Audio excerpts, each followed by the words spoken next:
इस गरीब मछुआरे की किस्मत अचानक बदल गई जब उसे मिली सोने का अंडा देने वाली मछली। बहुत समय पहले की बात है। हिमालय की तलहटी में फैले घने जंगलों, पहाड़ों और शांत नदी के बीच बसा था गांव विजयपुर। ये गांव छोटा था, पर यहाँ के लोग बहुत मेहनती और सरल स्वभाव के थे। इसी विजयपुर गांव में एक माधव नाम का मछुआरा रहता था। माधव की एक छोटी सी झोपड़ी थी जिसमें वो अपनी पत्नी माया के साथ रहता था।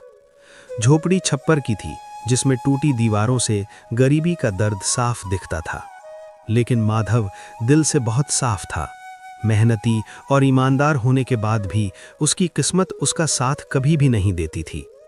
हर सुबह वो अपने फटे हुए जाल को कंधे पर टांगे गांव के तालाब पर जाता और शाम ढलने तक बैठा रहता, पर उसके हिस्से में सिर्फ एक ही मछली आती।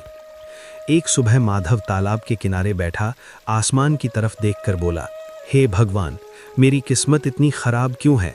रोज मेहनत करने के बाद भी मेरे हिस्से में सिर्फ एक ही मछली आती है।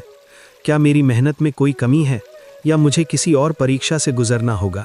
इतने में गांव का मजाकिया आदमी मोहन वहां आ गया और बोला, अरे माधव भैया, फिर से धुआएं कर रहे हो? अरे पूरे गांव को पता है तेरे जाल में एक से ज्यादा मछली तो फंसती ही नहीं। तू चाहे 100 बार जाल डाल ले। मोहन भाई, मेरा मजाक मत उड़ाओ। मेहनत तो कर रहा हूँ, अब मछली नहीं फंस रही तो मैं क्या करूँ? हाँ, डालो डालो जाल। एक मछली पकड़ने के लिए इतना बड़ा जाल? ऐसे तो गरीब ही रहोगे। उसकी हंसी तालाब पर गूंजने लगी। माधव के मन में भी चुभी, पर वो चुप रहा।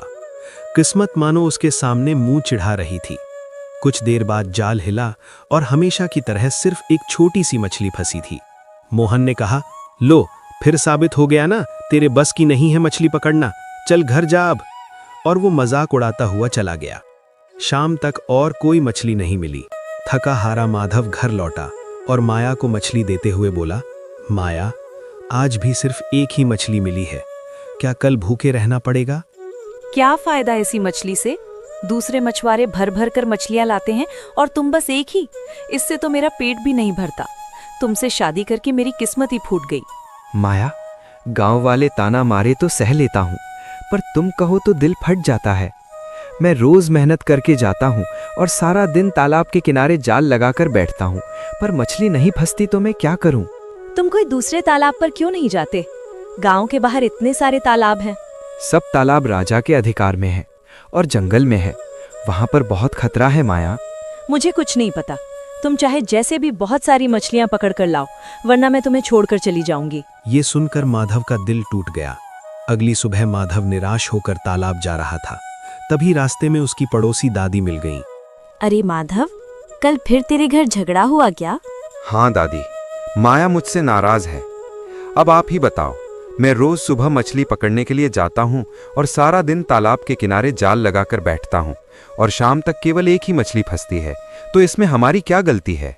अरे बेटा, अगर आज एक ही मछली फंसी तो कल ज्यादा भी फंस सकती है। सब्र रखो बेटा, इसमें झगड़ने वाली कौन सी बात है? दादी, अब समझ में नहीं आता कि मैं क्या करूं। माया कहती है कि मुझे जंगल वाले तालाब में जाना चाहिए। अरे वो तालाब जिसको लोग शापित कहते हैं। सावधान रहना माधव बेटा, कभी कभी ज्यादा लालच मुसीबत बन जाता है। माधव चुपचाप तालाब पर गया। तालाब में जाल को फेंका, तभी पास बैठा एक और मछुआरा बोला, लो, आ गया माधव। मछलियां डर के मारे अंदर छिप जाएंगी, और हंसने लगा। माधव की आंखें भर आईं। शाम को वो घर लौटा और बोला, माया, मैं कल जंगल वाले तालाब पर जाऊंगा और वहां से ढेर सारी मछलियां पकड़ करके लाऊंगा। माया की आंखों में चमक आ गई। माया बस यही तो चाहती थी। अगले दिन माधव जाल लेकर जंगल की ओर चला। रास्ता सुनसान था, पेड़ सूखे हुए, हवा में डर का एहसास। तालाब पर पहुंचा तो हर तरफ सन्नाटा था, मानो वर्षों से कोई आया ही ना हो।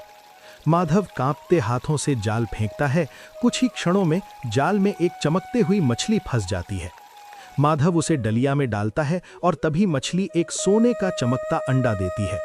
माधव कुछ देर तक देखता है और मन ही मन सोचता है, ये तालाब कोई शापित तालाब नहीं, बल्कि एक जादुई तालाब है। वो मछली और अंडा लेकर घर की तरफ चल देता है। घर पहुंचकर माया को दिखाता है। माया की लालची आंखें चमक उठीं और देखती ही रह गईं।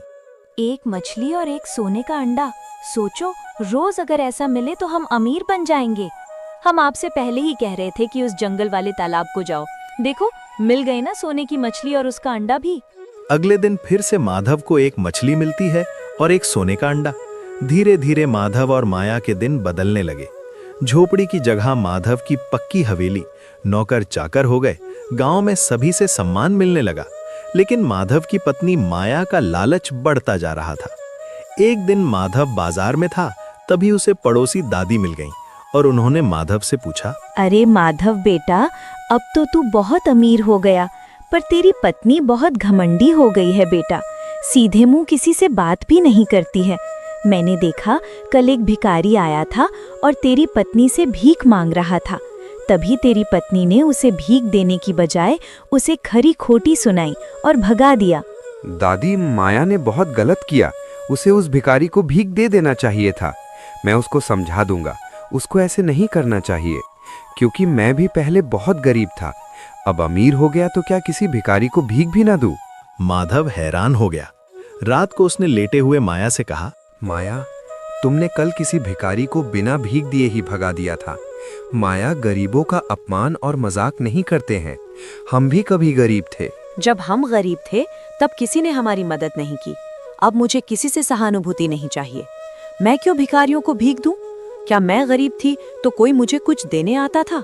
उस समय तो कोई बात भी नहीं करता था। माया, अब हमें लगता है कि अब हमारे पास इतना धन इकट्ठा हो गया है कि मैं मछली पकड़ना बंद करके कोई व्यापार शुरू कर दूं। क्या तुम्हारा दिमाग खराब हो गया है?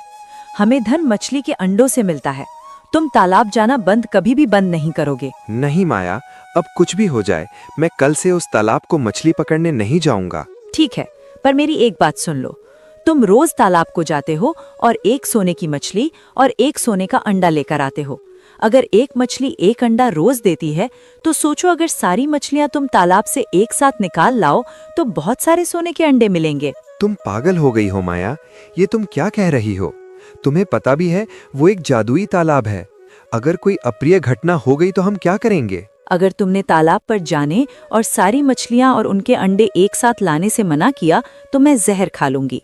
माधव का मन टूट गया। वो निराश हो गया, क्योंकि उसे पता था कि ये गलत है। लेकिन फिर भी वो पत्नी के जिद और धमकी के कारण तालाब पर जाने को मजबूर हो गया और अपने नौकरों के साथ तालाब पर पहुंच गया और तालाब का सारा पानी बाल्टी से निकालने के लिए नौकरों से कहा। दोनों नौकर दिन भर पानी निकालते रहे। धीरे धीरे तालाब सूख गया, पर एक भी मछली नहीं मिली। कीचड़ और बदबू के अलावा और कुछ भी नहीं था। फिर अचानक से वहां पर तरह तरह की आवाजें आने लगी। हवा तेज हो गई और पूरा तालाब घने कोहरे में घिर गया। दोनों नौकर चीखते हुए वहां से भाग गए। माधव बदहवास हालत में घर लौटा। माया माधव को देखकर घबरा गई। माया ने माधव को पूरी घटना बताई। माया के होश उड़ गए। स्वामी, मुझे माफ कर दीजिए। मैंने सब बर्बाद कर दिया। मैंने ही लालच किया था। दूसरे दिन माया बीमार पड़ गई। शरीर दुखने लगा, चेहरा पीला और सांस भारी हो गई। वैद्य जी ने देखा और कहा, इन्हें एक अलग किस्म की बीमारी है। इसका इलाज बहुत महंगा है। दुर्लभ और महंगी जड़ी बूटियां चाहिए। धन जाता रहा। जड़ी बूटी और महंगी दवाइयां आती रहीं। उपचार लंबा था। कुछ महीनों में माधव का सारा धन खत्म हो गया। अंत में उसने अपनी हवेली भी बेच दी। वे फिर एक झोपड़ी में रहने लगे। इलाज चलने के बाद माया धीरे धीरे ठीक हो गई। एक दिन उसने रोते हुए कहा, सब मेरी वजह से हुआ है ना। मैंने लालच किया होता ना ये सब होता। मेरा लालच ही श्राप बन गया। माधव, मुझे उस तालाब के पास ले चलो। मैं उससे क्षमा मांगना चाहती हूँ। हाँ, दोनों जंगल के उसी तालाब के पास पहुंचे। माया ने हाथ जोड़कर कहा, हे तालाब में निवास करने वाले देवी देवता या जो कोई भी हो, मुझे क्षमा कर दो। मैं लालची हो गई थी। मैं तुम्हारा रहस्य नहीं समझ पाई। तभी पानी से एक सोने जैसी चमक वाली मछली बाहर आई और उसने बोलना शुरू किया। मैं इस तालाब की रानी हूँ। तुम्हारा दिल साफ था माधव, इसलिए मैं रोज तुम्हें एक जादुई मछली और सोने का अंडा देती थी। जब तुम तालाब को खाली करने आए, मैंने देखा तुम्हारा इरादा गलत नहीं था। तुम मजबूर थे, अपनी पत्नी के दबाव में थे। पर माया के मन में लालच बहुत बढ़ चुका था, इसलिए उसे बीमारी लगी और सारा धन खत्म हो गया।